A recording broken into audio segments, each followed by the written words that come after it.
बिस्मिल्लाहिर्रहमानिर्रहीम। अस्सलाम वालेकुम। उम्मीद करती हूँ आप सब खैरियत से होंगे। तो आज मैं आपके साथ एक बहुत ही मज़े की यमी रेसिपी शेयर करूँगी। तो चलते हैं अपनी रेसिपी की तरफ। सबसे पहले मैंने 250 ग्राम चिकन लिया है। चिकन मैंने बोनलेस ले लिया है। अब इसको मैरिनेट कर लेंगे। इसमें हाफ़ टी स्पून नमक, हाफ़ टी स्पून लाल मिर्च, हाफ़ टी स्पून हल्दी और हाफ़ टी स्पून मैंने इसमें गरम मसाला और 1 चम्मच मैंने इसमें मायोनीज़ ऐड कर दी है। मायोनीज़ की जगह आप इसमें दही भी ऐड कर सकते हैं और नमक मिर्च आप अपने टेस्ट के मुताबिक इसमें कर सकते हैं। और तकरीबन 1 घंटे के लिए अब मैं इसे मिक्स करने के बाद कवर करके रख दूँगी। तकरीबन इसे 1 घंटे के लिए हम रख देंगे ताकि अच्छी तरह से मैरिनेट हो जाए। दूसरी तरफ हमने एक बाउल लिया है, उसमें 2 से 3 चम्मच मैंने केचप और 2 से 3 चम्मच मैंने इसमें मायोनीज़ ऐड की है और हाफ़ टी स्पून इसमें कुटी हुई मिर्च ऐड की है और हाफ़ टी स्पून मैंने इसमें ओरिगानो भी ऐड किया है। इसको अच्छी तरह से मिक्स कर लेंगे और ये हमने पिज़्ज़ा सॉस बना के रेडी करके रख दी है। अब हम एक पैन ले लेंगे और उसे अच्छी तरह से गर्म कर लेंगे। उसमें थोड़ा सा ऑयल भी गर्म करेंगे और जो मैरिनेट किया हुआ चिकन था तकरीबन 1 घंटे के बाद मैं उसे फ्राई कर लूँगी। और चिकन हमने लो फ्लेम पे फ्राई करना है, साथ साथ हमने पानी का छींटा भी लगाते जाना है ताकि हमारा ये जो चिकन है, चिकन की बोटियाँ हैं, ये अच्छी तरह से गल जाएँ। तो जनाब चिकन अच्छी तरह से हमारा गल चुका है। थोड़ा सा इसका पानी खुश्क होने तक हम पकाएंगे। अच्छी तरह से इसका सारा पानी खुश्क कर लेंगे और अब चिकन को फ्राई कर लेंगे। तो फ्राई हो चुका है, अब मैं फ्लेम ऑफ कर दूंगी। यहाँ पर मैंने 4 अदद स्लाइस लिए हैं, ब्रेड स्लाइस, और एक स्लाइस को इस तरह से मैं कप की जो ऊपर का फेस होता है उससे इस तरह की गोल शेप निकाल लूँगी। इसी तरह के मैंने चारों ब्रेड स्लाइस की शेप निकाल के रख दी है और अब इसके ऊपर हम पिज़्ज़ा सॉस लगाएंगे इस तरह से।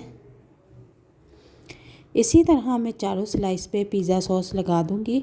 और अब चिकन जो मैंने फ्राई करके रखा हुआ था उसको इसके ऊपर रख दूंगी। अब चिकन कम या ज़्यादा आप कर सकते हैं। अगर आप ज़्यादा चिकन खाते हैं तो आप ज़्यादा कर दें, अगर आप थोड़ा बहुत बस रखना चाहते हैं तो ऊपर थोड़ा सा रख लें। और इस तरह से इसके बाद मैं चीज़ जो है वो ग्रेट कर लूँगी। चीज़ का भी आप हिसाब खुद ही अपने टेस्ट के मुताबिक रख सकते हैं। ज़्यादा चीज़ खाते हैं अगर तो आप ज़्यादा क्रैश कर लें। इस तरह से मैंने चारों स्लाइस तैयार कर लिए हैं और कोई भी चीज़ ज़ाया नहीं करनी। अब मैं इसके ऊपर थोड़ी सी शिमला मिर्च भी ऐड करूँगी और इसके बाद एक एक ऑलिव भी इसके ऊपर ऐड करूँगी। अगर शिमला मिर्च और ऑलिव आपको पसंद नहीं है तो ये ऑप्शनल है, आप हटा भी सकते हैं। इसके बगैर भी ये बहुत यम्मी और टेस्टी बनेंगे। अब मैंने कढ़ाई ली, इसमें 2 गिलास पानी डाल दिया है और उसको खूब अच्छी तरह से गर्म किया है और इसको कवर कर दिया है ताकि इसमें अच्छी तरह से भाप बन जाए। और इस तरह से मैंने सिल्वर या किसी स्टील के बर्तन में आपने भी रखना है। इस तरह से आपने प्लेट रखनी है और उसके ऊपर पिज़्ज़ा रख देना है आपने, ठीक है। और इसके बाद इसको आपने कवर कर देना है। तकरीबन 2 मिनट के बाद आपने कवर हटाना है। माशाल्लाह बहुत ही मज़ेदार मिनी पिज़्ज़ा रेडी है। तो ये देखें अब इसकी लुक कितनी ज़बरदस्त और मज़ेदार यमी यमी सी रेडी हुई है।